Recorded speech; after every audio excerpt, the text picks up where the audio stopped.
And I said, by the way, who put the money in? He goes, I did. And I said, okay, who's taking all the risk? He goes, I am. I said, well, who has all the control? He goes, the bank. I go, how much is the rent? He goes, $2,000 a month. I go, who's getting all the money? He goes, the bank. I go, are you seeing the problem here? Holy, the interest rates just went up again. And now I've got a real estate liquidity problem and my cash flow is being squeezed. Oh my God, what do I do? Well, I have no earthly idea what you're going to do, but we're going to talk about it anyway. I'm joined together with my friend Vern, and we're going to talk a little bit about, rising interest rates and how we're hearing from real estate investors how that's starting to squeeze them a little bit on not only existing deals that they have, but deals that are on the table, ones that they're negotiating presently, and how it's starting to shift and change their outlook and their thinking process on future buying decisions. So I'm going to talk a little bit about a recent client conversation that I had, Vern, and where some of this is stemming from. And so, maybe we'll use that as a kickoff point. So I had a conversation with this young gentleman, and he just finished buying basically his first rental property, but he's been knowing he's wanted to get into the real estate game for a while. He's been building up capital to try and get down payment and making that happen. And he also did a deal about 4.5 years ago on a pre-construction condo project. Now, this is in the Ontario marketplace. It's kind of in the Ottawa region. And, anybody who's got, 2 feet and a heartbeat and has read a news headline in the last, 3 years in Canada would understand that the Ontario real estate market's been basically just, going up like a rocket ship for the last number of years. And I have conversations with people every once in a while, and I ask them, hey, how sustainable do you think that's going to be? And resoundingly, the answer is generally the same. Yeah, geez, I guess eventually it's probably going to have to stop going up, right?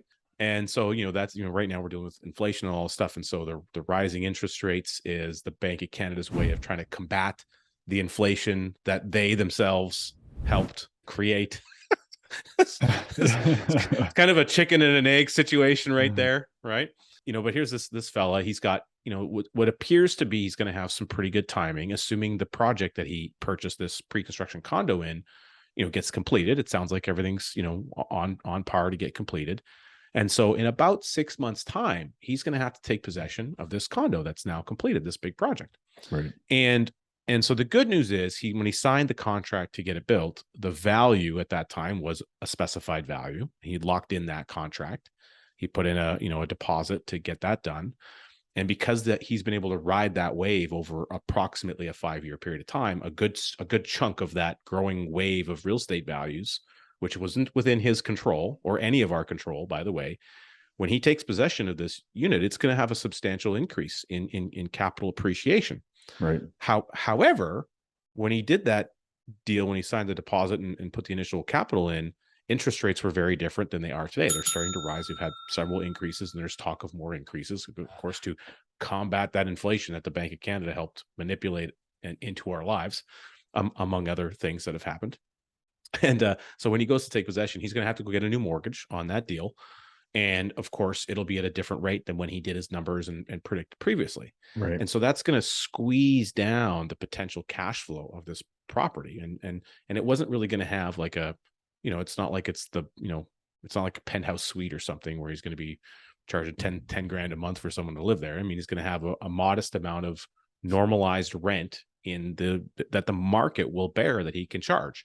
And plus, in Ontario, there's some, rent control situations around like how much you can increase the given rent on a yearly basis and that sort of thing. So, the end result is he won't have the same cash flow, and he actually will have very moderate to very little cash flow on that property, but he's going to have a whole bunch of equity that's been created because of what the market's done.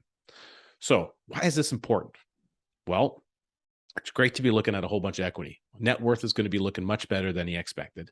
Except he's going to have virtually no cash flow or very little cash flow. And in a changing environment that, if he gets a variable rate or whatever, the interest rate goes up again, it's going to squeeze that cash flow. It could almost flip it into a negative position. Right. And there's many other factors he can't control. But if he needed capital, he can't access it. The only way he can access capital is to refi that property, which he's getting a brand new mortgage, so it wouldn't be sensible to do that, or to sell the property. And so his capital is very frozen. That equity that he has, which the market created for him, is totally frozen. So have you seen this kind of stuff happening for people in the conversations you've been having? Absolutely. Particularly the part that you were mentioning about those variable interest rates. I'm not saying that that's good, bad, right or wrong. I get it. You got to play the game. But I've been talking to a lot of people who are experiencing, they had maybe, a few $100 a door, right? They had good, decent cash flow on the deal. And then all of a sudden their interest rate is rising. And now, to your point, that cash flow is coming down. And in some cases, I had one fellow that I spoke to where overall he still got positive cash flow, but he had 5 properties, 2 of which are now negative cash flow and 3 are still positive. So the overall cash flow is less, but it's still overall it's positive. But he's got 2 properties now that are negative. So it's like, if those were the only 2 he had, that's not good. I spoke to a guy a few weeks ago and he showed me his rental property. I said, "Oh, so are you cash flowing on that, or do you have some carrying costs to it?" He goes, "Oh yeah, it cost me about $300 a month for the rental." And I said, "Oh, interesting." I said, "How many of those do you need before you retire?" I didn't mean to, I was just having a little fun. And he goes, "Oh yeah, I don't know," different conversation, but yeah. So people are feeling that squeeze because, to your point, things that are outside of our control.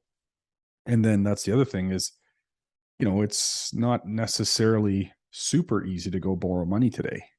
So they got equity in their houses and they're trying to find ways to get access to that equity so that they can put it to work to create even more cash flow.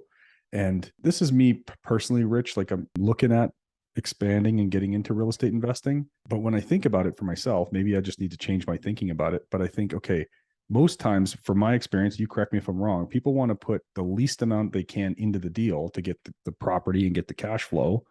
Or if they put a certain amount into the deal, maybe they do the BRRRR thing where they buy it, renovate it, refinance it, like that, right? They get their money out of the deal. Well, that's becoming more and more difficult as well to make the numbers actually work, to make a positive cash flow, to make it a good deal. So when I think about it, I'm like, well, I don't want to go and leverage a bunch of money from the bank, because I just want it to work and I want to get all the money. I said that to one of my clients today that I was talking to. I said, you got some rental properties? He said, yeah.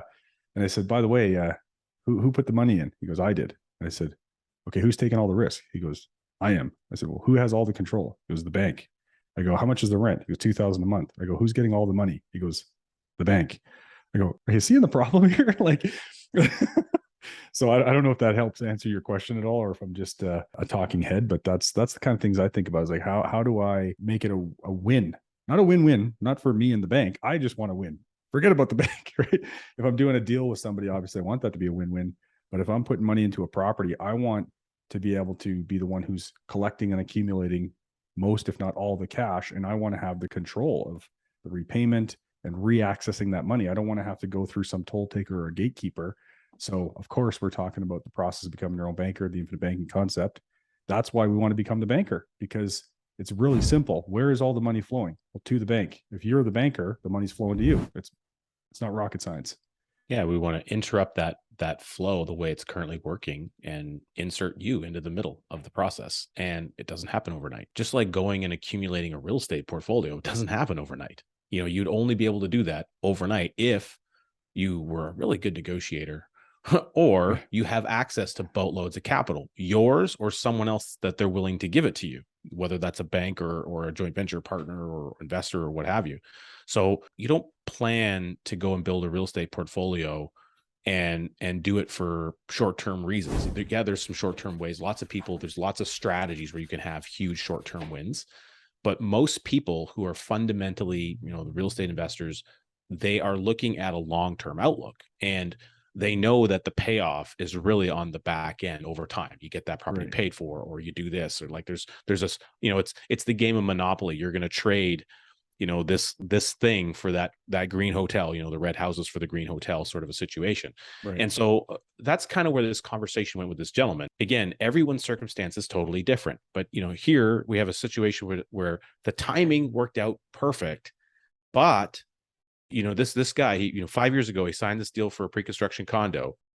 If it took longer to build that project, or the project ran into some pitfalls or whatever, and they had to add another year onto that project, well, a year from now in the real estate market, based on the rising interest rates and some other things that are happening, it could be maybe the worst situation. right? Or, that like there could have been a number of things that interfere with that deal. And there's people right now probably in the last 12 to 18 months, because of the fervor and the energy of like, and the excitement and that, that kind of like that fear greed cycle that happens. Right. They've gone and they've pumped down deposits on a pre-construction condos in a given marketplace that's kind of reaching a peak level.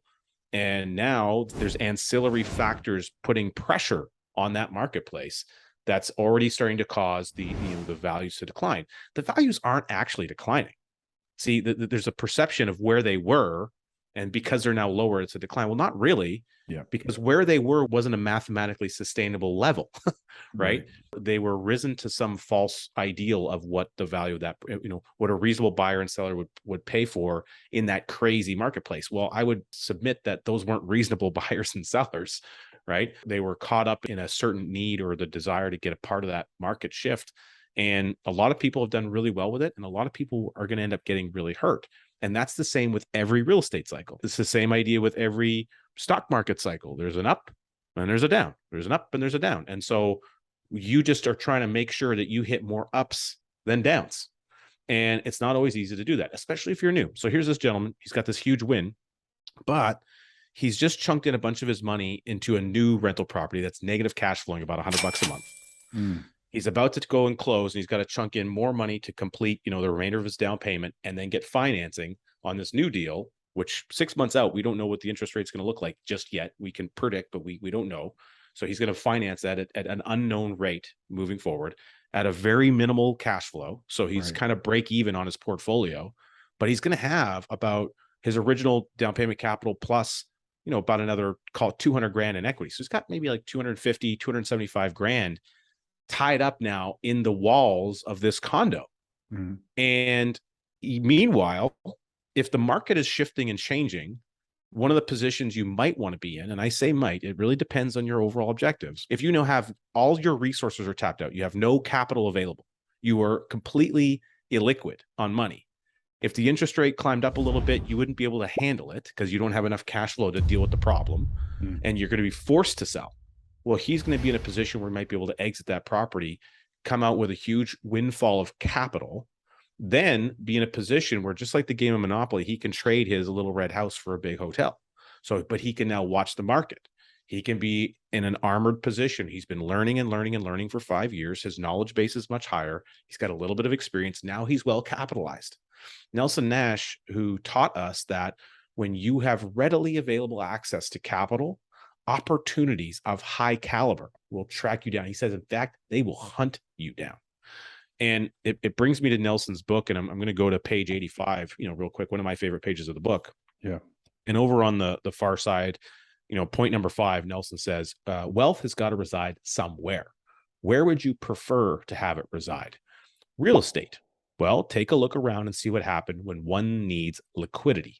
Real estate is very much a frozen asset. What he's referencing is when markets shift and change and you want to go access money, but the lending rules shift or the interest rates up, or you no longer fit the bubble of the debt service ratio because the debt service ratio has adjusted based on the interest rate or these other factors. You might not be the right lending or borrowing risk. Through all points of time, the lending criteria changes, and how you look to a bank who's going to lend you the money changes as well. And so it may not be easy to get the money out. And if the market has shifted and now it's swung from a buyer's market to a seller's market or whatever, if it's a buyer's market and you're trying to sell, well, you're not going to get the best deal for that property anymore. So these things are stuff that you can't, isolate on necessarily. And the timing doesn't always work in your favor. In fact, I was talking to another gentleman today who's done a bunch of real estate flips. He's done about 10 or 12 real estate flips in the last 4 years. He's done pretty well with them. However, he let me know today that he's being sued by a contractor who they had a written agreement in place, and they were supposed to have this deal wrapped up and done in 5 months. The contractor was late. He wasn't showing up. He was giving him the Sally sob story about why he can't show up and all these things. He ended up he had holdbacks built into his contract. He had to go find someone else to complete the job, and he used that holdback to pay the new contractor. The project that should have been 5 months ended up taking a full year. Now, he was still able to exit the deal and have a little bit of money in his pocket, but it squeezed all of his profits down. And now he's got a countersuit. So the guy's suing him and he's suing him back for all of his losses. and holding costs, because he had borrowed private money at 12%, private lending at 12% interest on his flip deal. So that adds up with a pretty high holding cost. And the whole situation here is, this is an area where there was things that are outside of his control, and it was a frozen asset. He didn't have a house that he could sell and be profitable in that market. It was in disarray. There was, drywall and things that weren't complete. So there's lots of things that can cause real estate to be a frozen asset. And so Nelson goes on to mention about the stock market here. Again, nothing wrong with it. It's all fine. He says, read my recommended reading list on the stock market in the book, and make an intelligent decision about if you want to have your money warehoused. We're not talking about investing capital. We're talking about warehousing capital. Where do you want to warehouse your wealth? Or free contract with other free persons, which is the basis of whole life insurance. And from this base of financial operation, you could do any of the other things in life that you desire. And that includes private lending, and includes buying investment real estate, includes funding flip projects, and includes investing in the next stock tip that you get from your neighbor, probably your neighbor's uncle's dog, or whoever it is that's giving you that tip. So there's lots of things that you can do, but you need a warehouse. Here's the thing.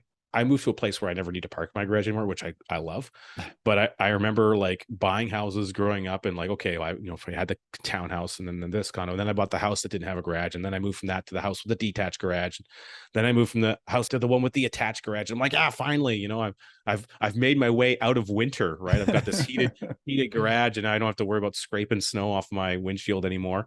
And, and now I moved to a place where I get a lot less snow, and I don't even need to park my garage. So it's kind of nice, but I still have it. When, if you think about this, you have your car, you back out of your garage, and you go about your day. You go to work, you go to the grocery store, you go take the kids to soccer and hockey practice and all the stuff you got to do. When you come back at the end of the day, you're returning home, you park your car back in the garage. So your garage is a storage facility. It's a warehouse for your car. Yep. And you take the car out and you go do stuff. And then when you're done, you bring it back. You need a warehouse for your money. You take the money out and you go do a bunch of stuff. And when you're done with that stuff, you bring the money back to your warehouse. That's what we're talking about in the process of becoming your own banker, is where the warehouse lives. And we want that warehouse to be efficient. We want it to be functional. We want to have high liquidity and control. You're in the driver's seat of control. All those kind of things is what we're looking for with the right, the tool that supports that objective. And nothing wrong with real estate. Real estate's fantastic.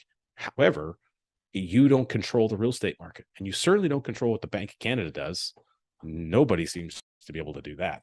And you can't control the rising cost of lumber, which over the COVID, remember these ludicrous increases because of the supply chain issues that we've been having. So there's a lot of these things that are just outside of your purview of control. And we want to help people get to more control, so that when they're making these big, large financing decisions, they're doing it with real autonomy in their financial life. Yeah, Rich, that was really good. So we're talking about the process of becoming your own banker, the infinite banking concept in Canada. Make sure you click the link in the post description below. Go to watchibc.com. That's watchibc.com. You'll get access to a 90-minute webinar that'll give you a real good overview of exactly what Rich and I are talking about. And continue to consume content here on the Banker's Vault, because you'll get a ton of value. You're talking about that gentleman who was doing the flip deals, Rich. I think we have a really good case study on flips and the options to how to go about doing that flip. Hey, do I want to use my own money? Do I want to borrow from the bank? Do I want to use the process of becoming our own banker? So this video here will blow your mind. But you're talking about some warehousing your wealth. See, sometimes people confuse warehousing capital with saving money, because we all know that. What do they call it? What's Robert Kiyosaki say? Savers are losers, right? Because people save money. Generally, they'll save money in someone else's bank. It's not doing anything. It's just stored there. It's not growing. And we know that the bank is putting that money to work, not for our benefit, but for theirs. So to your point about your client there, or I don't know if it's a client or a prospect, but let's say he did sell that house. He gets the big windfall. He's watching what's going on with the market, and he gets to choose when he wants to go and deploy that capital again. But to your point, right now, he's likely using someone else's warehouse when that windfall comes in. Wouldn't that be weird if you drove up to your neighbor's house and parked your car in their garage? Like, what does that even mean? Do you give them the keys? Do they, like, how does that work, right? So I'm taking my cash, or I'm taking all that profit from this sale, and I'm literally going to go and give it to someone else called the commercial bank. once I give it to them, I'm playing by their rules. It's no longer my money. They're going to do with it what they choose, right? And then I might have to go and just to get access to my own money, I might have to go and knock down some doors or go through toll takers or gatekeepers. I don't know if I know you probably have, Rich, tried to take a large amount of money out of a commercial bank before. It's tricky. It's not that easy because people don't actually realize the bank doesn't want you to know this. People don't actually realize that you're playing by their rules. They'll give it back to you, but on whose terms? On their terms, right? So that's what we're talking about. We're not, I mean, obviously saving money is good. Sure, you put some money aside, you can do some stuff with it, but we're talking about warehousing your capital because, again, to Richard's point, opportunities are going to track you down. But where do you put that cash between now and then? And what is that cash actually doing for you? Is it just sitting there and you're all antsy pantsy because you want to get it put to work, because you want it to grow? But when we store it inside of, like on page 85 of Nelson's book, Rich and I store our capital not in someone else's bank. We store it in our own banking system that we've built up over time, built it up over a number of years. And what was that sixth golden rule that David Stearns shared with us a few weeks back or a few months back when he was on that webinar, right? The new sixth golden rule, you have to have a place to store windfalls. So that's why we're always building and expanding our system. I can deposit capital in my policy system in the form of premium because I have flexible premium. I have additional premium that can go in, and I always have loans outstanding within my banking system because banks like loans. Why? Because they attract a stream of payments. I don't just let the money sit in my policy system, Rich. I'm accessing loans. Of course, I have reserves built up, but I'm accessing loans to achieve objectives. I'm either eliminating liabilities that exist, or I'm lending that money out, or I'm putting the money to work somewhere in my real life. And to your point, the money can come back in chunks, can it? It can come back in windfalls like that because I sold a property, or I can lend the money to somebody and it can come back in chunks. It can come back at $500,000 at a time in the form of cash flow. Well, I might not need that cash flow per se to live because I'm not at passive income time yet. I'm still earning an income. So where am I going to put that money? Back in someone else's bank? No, I'm going to send it right back to where it came from, right back to my own private banking system where it's growing and expanding daily. I have more and more access to cash every single day that I take air into my lungs. So to me, it's an absolute no-brainer to store capital there, but you wouldn't believe that not everybody agrees with me, Rich. And a lot of times it's because they're still learning. They're still trying to, For sure. I mean, when you get exposed to something brand new, often there's sometimes there's a resistance, and we have to, you're going through a process of learning. And that's why we have watchibc.com. That's why we have this channel. That's why we have this content, and so that people can learn at their own pace and no one's breathing down their neck. There's not like a 4-year degree you're trying to smash out here and get done so you get some kind of certificate at the end of the day. You're just taking it upon yourself to invest in your own time, your own knowledge. No different than a real estate investor would, because you could take all the courses you want in the world, and you can learn an awful lot about real estate investment. There's lots of ways to do it. You can learn about sandwich leases, lease option this, and rent to owns, and you can do rehabs and flips and wholesaling, and you can flip contracts. I mean, there's a lot. There's a lot of different things you could do. You can get into the Airbnb world. A lot of people are doing that to try and improve their cash flow because they're finding their cash flow has been squeezed. So they're looking for other ways to make new revenue dollars out of the same asset that they couldn't before. Like, these are a lot of the strategies that people are promoting and working on. And you can go get courses on all that stuff, a lot of it for free and a lot of it at a pretty good price point to get a coach. However, if you don't ever make an offer on a piece of real estate, if you don't go out and get your feet to the door and maybe meet a couple of realtors and go walk through some properties in a given marketplace, how on earth are you going to know what's a good deal? You can look at a spreadsheet and it might show you the best numbers, the best pro forma on planet Earth. Yeah. But if you've never looked at a property and you don't even know what town or community it's talking about, you don't know what's driving jobs in there, like what's actually bringing people, like where's the tenant profile coming from? What neighborhood is it in? It might be the nicest house in the war zone. You don't want to own the nicest house in the war zone. Yeah. Yeah, maybe it's a great price and it looks good on the pictures, but if there's all kinds of like horrendous stuff happening right around that property, you probably don't want to own that one. You're not going to attract a very good tenant profile. So these are things that you start to learn. You might intuitively know or be aware of, but until you get boots on the ground and you actually start practicing and doing the activities, all of your real learning is going to come through that. Now, I've been kicked in the face several times on some real estate stuff. Big old dogs, tenants that shouldn't have had pets, having tenants out that weren't paying rent, having to go through in Edmonton, they have the residential tenancy dispute resolution service, Had to go through that. I've had to do a number of different things. I'm dealing with a rental pool problem on a property that I've got in Fort McMurray, which I don't know if anyone's aware. Fort McMurray, Alberta, has been hit by giant fire, giant floods, oil-based economy that's been pretty cyclical. And, basically there's like vacancy rates, like 25% up there right now. I mean, it's getting better, but there's some crazy stuff. So these are challenges that I've experienced over a 20 some odd year period of time. And I've seen these ups and downs and ups and downs. Doesn't mean that I'm not still excited and interested in owning a rental real estate. It just means that I'm very aware it definitely does not always go your way. And the best laid plans have a way of turning around on you when you least expect it. And sometimes there's ancillary factors in your own life that are a part of that situation, because, when the property needs money to replace the roof, it just needs the money, and you're the source of the money, or the property is the source of the money. And if you can't get the money from the property, that's coming from you, right? And so that means you're getting it from some other aspect or mechanism. And that's why you have like a repair and maintenance fund, and you're setting money aside. A lot of real estate investors, they set aside, say 10% of the gross rent, and they put that towards a vacancy, allotment and repair and maintenance and these kinds of things. But what happens in practice for a lot of people is they don't actually set it aside. It's in their calculation, it's on the spreadsheet, but all that money just piles up and piles up and piles up, and it's sitting inside of a rental account or multiple rental accounts. And then what ends up happening is they take a look and it's like, oh, geez, hey, we've built up a pretty good amount of capital in all these accounts. We have enough money for a down payment on another property. They go and acquire another deal, and now they have zero cash at all. And that's when the problems start showing up. That's when the furnace and the roof needs to be replaced, and the hot water tank, and the tenant moves out, and you got a vacancy. And it's like these things happen in like a hurricane, like a torrent around you. Often you unintentionally position yourself that way because you didn't do it on purpose, but it happens because of the actions we take.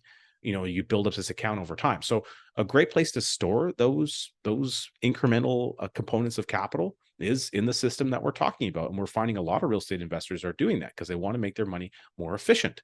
Just like they want to make their real estate more efficient, they want to get the legal basement suite so they can increase revenue. They're going to rent out the garage separately to increase revenue. They're going to rent out attic space so people could store skis, like whatever it is that they're going to do. They're trying to find ways to squeeze another couple of dollars out of that piece of property. You want to be able to find ways to squeeze more dollars out of all of the dollars that are flowing through your life. And if you can do that in an optimized fashion so that it's happening aggregately over time and it's accumulating on a nonstop basis, that's part of the advantage of becoming your own banker. Yeah, Rich, you raised some really good points there. To your point about, obviously you need to put some study. If you're going to do something new, you should. If you're going to go and start investing in real estate, maybe get a mentor, link up with a coach, maybe join a real estate group. You got to do some learning, and you get to decide, where do you want to start? Do I want to do the buy and hold? Do I want to do some flips? Or, I don't know all the fancy terms, right? There's a lot of stuff. But to your point, a lot of people get stuck in that. They're reading books for years and years and years because they want to be the expert before they actually get on the field. You can go and read books and learn how it works. But what happens, Rich, when you start, you're here because you got some knowledge base. The minute you even apply for a mortgage or you engage with a contractor, like when you commit to going to get that property, immediately your knowledge goes from here, like it expands dramatically immediately, even though you're still a rookie. So that's what I say to clients. I had a guy say that to me the other day. Of course, I walk people through my own process. I walk them through my own policy system. I show them how I make my own loan repayments and make sure they're clear on how it works. And they've read the book and they've consumed content and they're like, yeah, I understand the problem. I want to get started. So I put together the solution for a fella, and he goes, oh yeah, Vern, this looks really great. We're excited. I really like the flexibility and can access cash right away and all that. He goes, I really like to see some, see this example of what it would look like if we started to flow some of our own personal expenses through it, and what that would look like and what that would do. I said, okay, great. I'd like to see that too. Let's get started. Right? Like I'm not sure what you're asking me to do here. Like you're going to see how that works. That's the actual practice. And I'm sure we could put together a case study or whatever. But like I said, I even showed him my own stuff, but he understands it. He gets it. He's excited. He's ready to go. But there's a little bit of apprehension there because it's new. Not a bad thing, but it might be a little uncomfortable to get started, whether you're talking about real estate investing, doing private lending, starting to implement the process of becoming a loan banker. At some point, you got to pull the trigger and you have an understanding of how it works. But the minute you even apply for that life insurance application, the policy gets approved, you deposit premium, and then you can log in and actually see, oh, There's my death benefit. There's the paid up additions. Oh, there's my cash value. And here's my loan availability. Immediately, you're like, oh, I immediately understand the tool a bit better. Now I access a loan and go do something with it. You're like 47,000 miles ahead of anybody who read 150 books because you've took some kind of an action, right? So go to watchibc.com and let's get after it. Well, and one more thing I'm going to add to that too, Vern, is, we've had people that they got started this process years ago, and they've been using capital, but they don't recognize that they should or could be accessing capital from the policy. They're not implementing it because they're just happy seeing it grow in the policy. They like that. They're happy with that. And they just want to see that build up. But meanwhile, they're still using money in other areas of their life. Right. And it's like, if you go a long period of time, a year, 2 years, 3 years, you haven't taken a loan, if you're practicing this process, how good at taking the loans and the repayment of them are you going to be? Right. And so start with something small. Pick the first domino. And a good example of that is, a lot of people will pay you got home and auto insurance. Yep. Perfect. Okay. Well, why don't we just start with that? Let's take a policy loan and pay that out annually, and take the exact same payment that you were giving those guys every month of $200 a month, make it $210 a month, and repay that back to your policy loan, and set up that automated transaction. The simple act of doing that's being tactile. You're at your computer, you're logging into your online banking, you're doing automated bill payment. This is how much. You're sending one email to the life company explaining what you want to see happen. It's not a huge amount of work. Yep. But it is the activity of doing it is what's going to help you embrace and understand, okay, oh, right, that was pretty easy. That was simple. Well, where else can I do that in my life? And then you make those loan repayments for 5 or 6 months and you look back, it's like, oh, geez, like the loan's going down and my cash is going up, and cool. Like, oh, and okay, what's the next thing that I can do? And so Nelson used to say, this is more caught than it is taught. And part of what he means by that is your brain fills gaps naturally. And so if there's a gap there that's not quite clear to you, when you actively start doing stuff, all of a sudden you'll see things that you didn't see before, and then you'll know what to do. Mm-hmm. Your brain will just be like, oh, well, the rational thing for me to do is to find something else to duplicate this process with in my life. And then you gobble up some more content, and you're sparked by an idea from a great video. Maybe it's this video. I don't know. Maybe it's because you went to watchibc.com and you rewatched that session, and you're sparked with a new idea. And it's like, oh, cool. This is how I want to implement things now. So your system looks like how you interact with it and what you do on a daily or monthly or monthly or quarterly basis. It's going to be totally different than what I do and what Vern does, and for me personally, like I have a lot of monthly loan repayments going in, but there's a lot of things I don't do in that way. I do a lot of windfall events where I build up a little bit in an account, and then I say, okay, cool. I'm going to now do a quarterly chunk of this money, and I'm going to put it back on a policy loan, and that's earmarked for paying my annual taxes. Like, so there's things that I do at different times of the year versus things that I do on a monthly basis. Yeah. And that's what works for me. And I try to keep it as simple as possible. Some days it doesn't feel like it is because I get wrapped up in my own head sometimes. I'm like, man, I wish I made this simpler. But like the reality is because I'm an idiot sometimes. And I just, I've created extra steps unnecessarily. And then you're, oh, geez, you know what? Next time, here's what I'm going to do differently. And you just make a tweak and you modify it. It's not that hard. It's like anything else you do in your life. The more you do it, the better you get at it. Yeah, you raise a really good point, Rich. I do that exact same thing. People have an objective in mind. Hey, I need to save up for a down payment in a couple of years. I'm going to put this much money in. We can kind of reverse engineer the system to look at approximately what the values are going to be at a certain point in time. And then they go, oh yeah, I don't want to touch it. I've literally heard people say, Vern, I don't want to touch it. I just want to let it grow. I go, well, it's growing anyway, whether you touch it or not. So let's start to practice and achieve some objectives and try to revert. In home and auto insurance, by the way, that's a low hanging fruit. I always suggest that one for people who are paying monthly, or property taxes. They pay them monthly, stuff like that. You got a kick out of that. But that's a really good point. Just start reversing the flow of the money now. And to your point, like what Nelson said, it's more caught than taught.